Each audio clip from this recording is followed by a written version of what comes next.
Because he was now easily recognizable, and his copper tooth experiment was dragging on, Sen took to the mountains to hunt.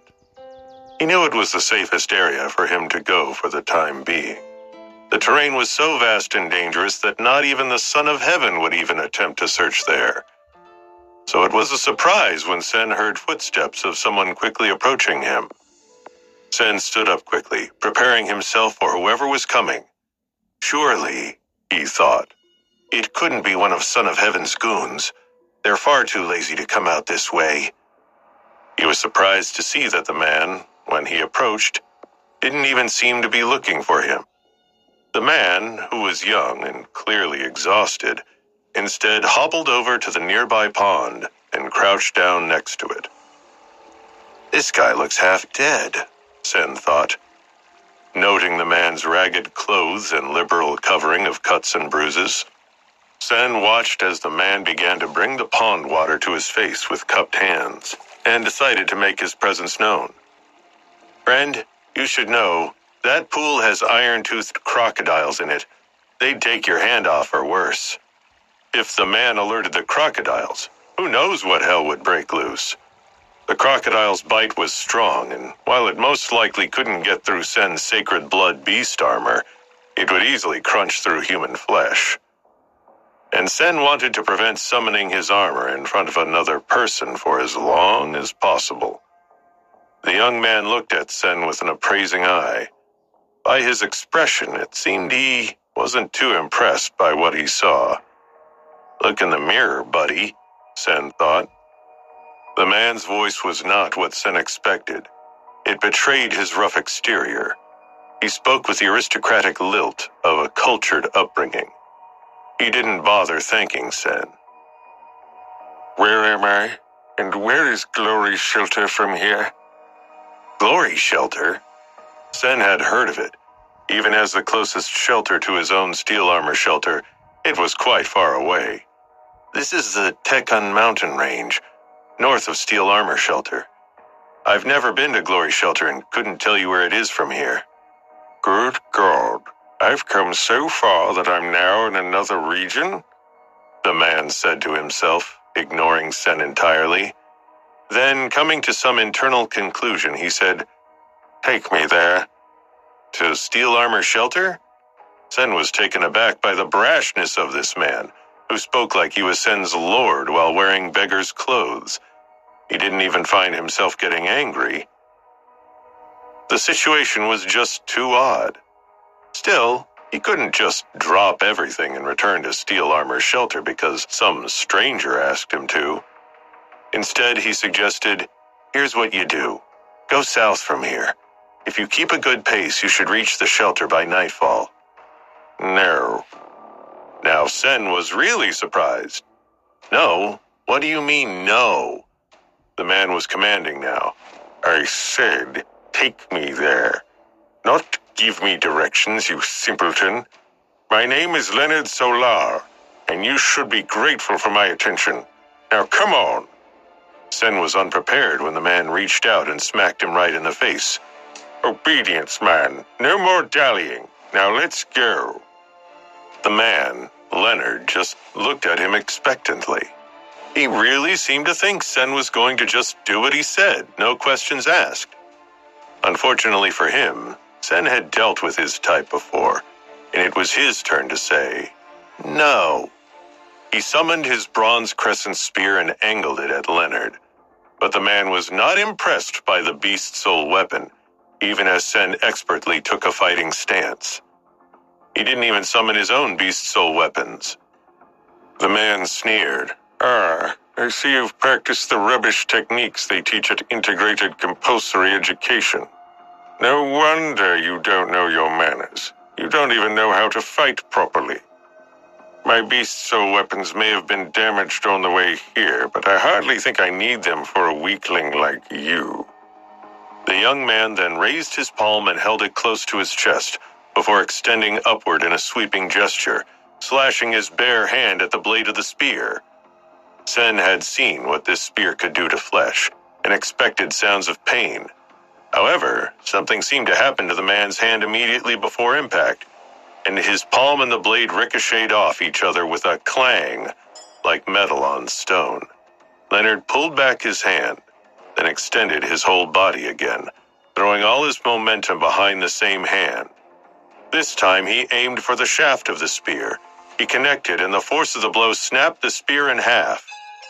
Looking over the two halves of his destroyed beast soul weapon, Sen now saw that Leonard's hands were now a pale white and appeared to be made from solid stone. A hyper-geno art! That's not good. Science and technology were no longer useful in this world. In their place, new studies developed.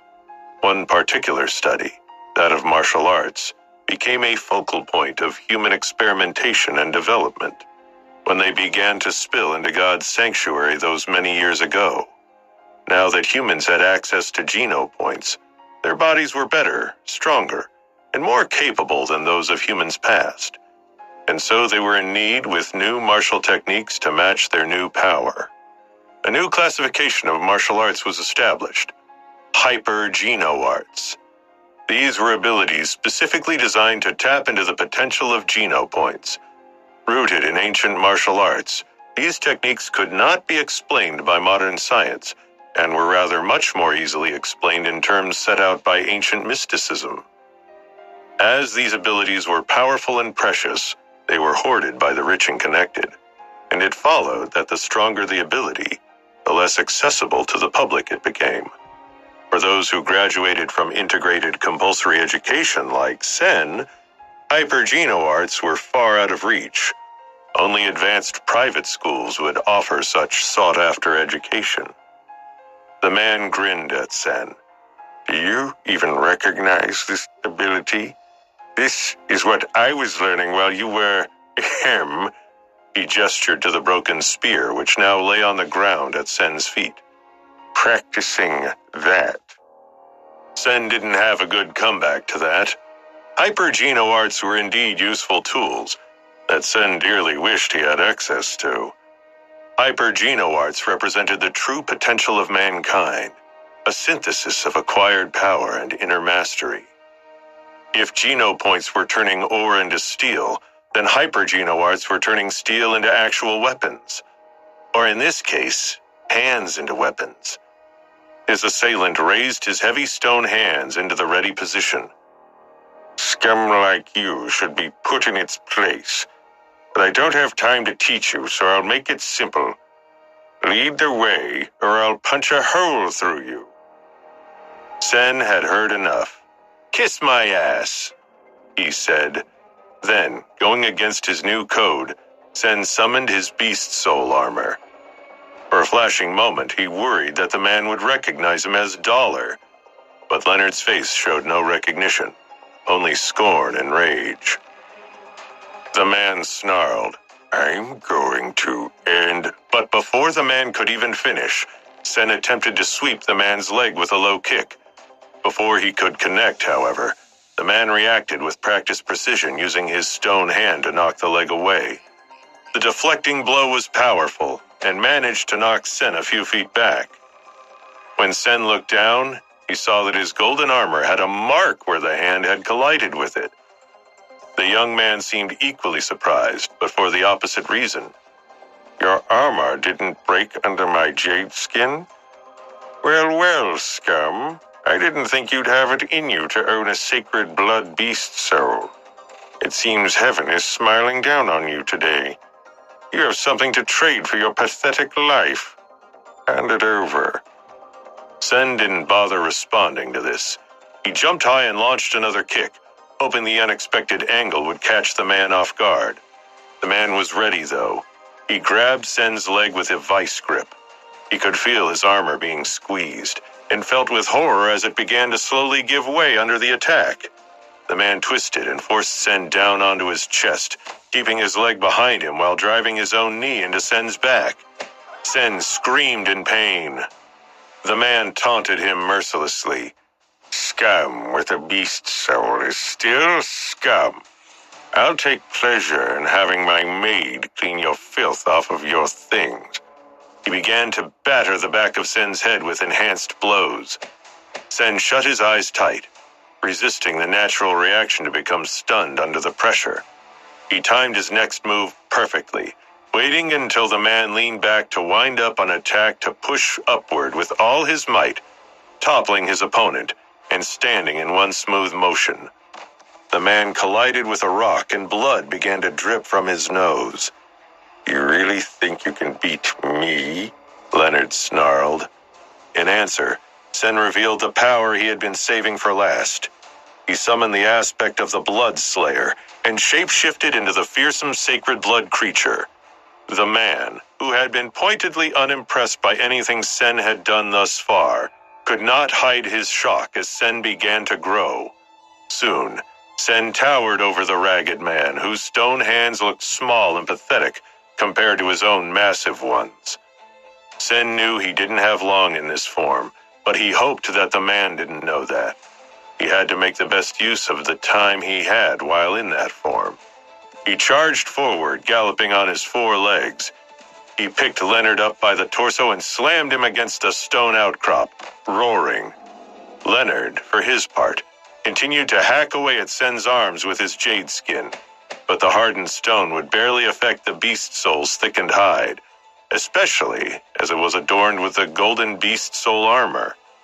Sen pummeled Leonard senseless, secretly hoping the man would simply give up, but the man just continued to slash at Sen, exclaiming, "Someone should teach you some manners."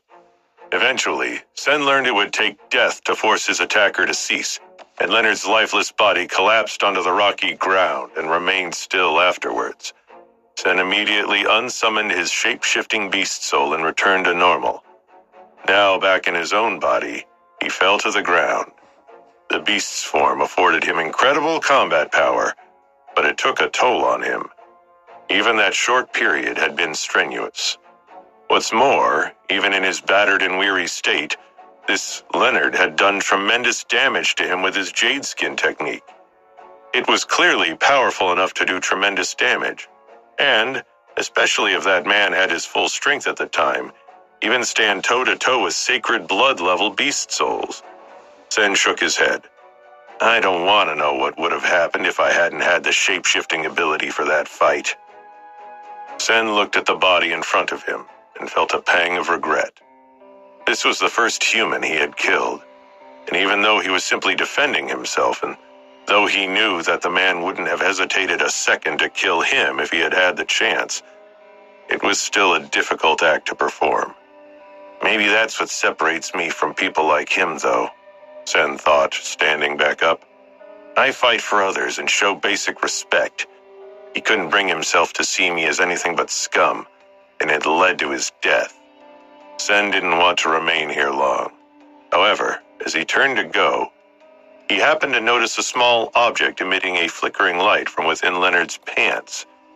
He steeled himself and dug his hand into the dead man's pocket.